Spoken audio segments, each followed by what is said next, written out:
തെരഞ്ഞെടുപ്പ് കാലമാണെങ്കിൽ പെൻഷൻ്റെ കുടിശ്ശികയും വലിയ വാർത്തയാണ്. അത് രാഷ്ട്രീയ പാർട്ടികൾക്ക്, പ്രതിപക്ഷത്തിന്, അതുപോലെ തന്നെ മാധ്യമങ്ങൾക്ക്. പിന്നീട് അത് കൊടുത്തു തുടങ്ങിയാൽ പിന്നെ കേട്ടവരും കണ്ടവരും ഇല്ല എന്ന് വേണമെങ്കിൽ പറയാവുന്നൊരവസ്ഥയുണ്ട്. പക്ഷേ നാട്ടിൽ ഈ പെൻഷൻ്റെ ഒരു വലിയ ആശ്വാസം ലക്ഷക്കണക്കായ മനുഷ്യർക്കാണ്.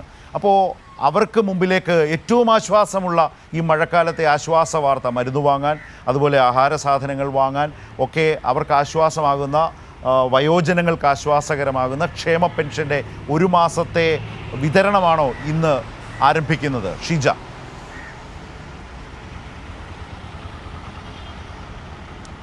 തീർച്ചയായും ശരത്ത്, ഇന്നു മുതൽ സംസ്ഥാനത്ത് ഒരു ഗഡുവാണ് വിതരണം ചെയ്യുന്നത്. അതായത് ക്ഷേമ പെൻഷന്റെ ഒരു ഗഡു വിതരണം ചെയ്യുന്നു. അതിനുവേണ്ടി കഴിഞ്ഞ ആഴ്ചയാണ് ധനവകുപ്പ് 900 കോടി അനുവദിച്ചിട്ടുണ്ടായിരുന്നത്. അതിൽ ശരത്ത് പറഞ്ഞത് ഏറ്റവും സുപ്രധാനപ്പെട്ട ഒരു കാര്യം തന്നെയാണ്. അതായത് ഈ പെൻഷന്റെ ഒരു ഗഡു മുടങ്ങിയാൽ അത് വാർത്ത നൽകാൻ നിരവധി പേരാണ്. പക്ഷേ ഇവിടെ പെൻഷന്റെ വിതരണം നടക്കുന്നുണ്ട് എന്നുള്ളത് റിപ്പോർട്ട് ചെയ്യാൻ എത്ര മാധ്യമങ്ങൾ തയ്യാറാകുന്നു എന്നുള്ളത് ഏറെ പ്രസക്തമായൊരു ചോദ്യം തന്നെയാണ്. കാരണം ഈ ഒരു പെൻഷൻ എന്ന് പറയുന്നത് ഓരോ കുടുംബത്തിലെയും ഈ പെൻഷൻ ലഭിക്കുന്ന ഓരോ ഗുണഭോക്താക്കൾക്കും എത്രത്തോളം ആശ്വാസമാണ് എന്നുള്ളത് അത് കഴിഞ്ഞ തവണ ഞാൻ റിപ്പോർട്ട് ചെയ്യാൻ പോകുമ്പോൾ എനിക്ക് നേരിട്ടുള്ളൊരു അനുഭവമാണ്.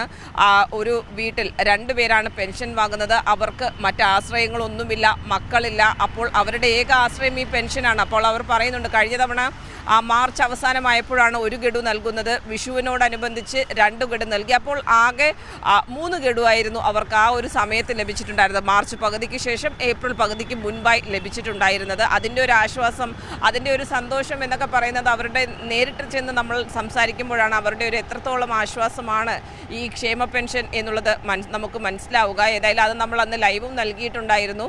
ഇന്നും അതിൻ്റെ സമാനമായ രീതിയിൽ തന്നെയാണ് എല്ലാ പെൻഷൻ ഗുണഭോക്താക്കൾക്കും ഇന്നു മുതൽ പെൻഷൻ്റെ തുക ലഭിച്ചു തുടങ്ങും. അത് 2 രീതിയിലാണ് ലഭിക്കുന്നത്. ഒന്ന്, കുറച്ച് ഗുണഭോക്താക്കൾക്ക് പെൻഷൻ്റെ അക്കൗണ്ടിലായിരിക്കും അവർക്ക് പെൻഷൻ തുക ലഭിക്കുക. മറ്റു ചിലർക്ക് വീടുകളിൽ എത്തിച്ച് നൽകുന്നതുണ്ട്.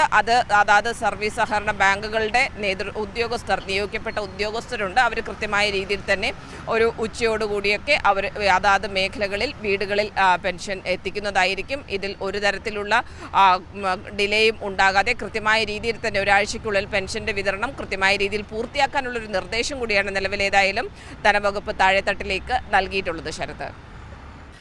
ശരി, 2 പ്രധാനപ്പെട്ട വാർത്തകളുടെ വിശദാംശങ്ങളാണ് ഇപ്പോൾ ഷീജ നൽകിയത്. ക്ഷേമ പെൻഷൻ അത് ഈ നാടിൻ്റെ ഏറ്റവും പ്രധാനപ്പെട്ട ഒന്നു തന്നെയാണ്. വലിയ ആശ്വാസത്തോടെ 60 ലക്ഷത്തിൽ പരം ആളുകളിലേക്ക് ഈ പണം എത്തുകയാണ്. ഒരു മാസത്തെ ക്ഷേമ പെൻഷനാണ് ഇന്നു മുതൽ എത്തിത്തുടങ്ങുന്നത്.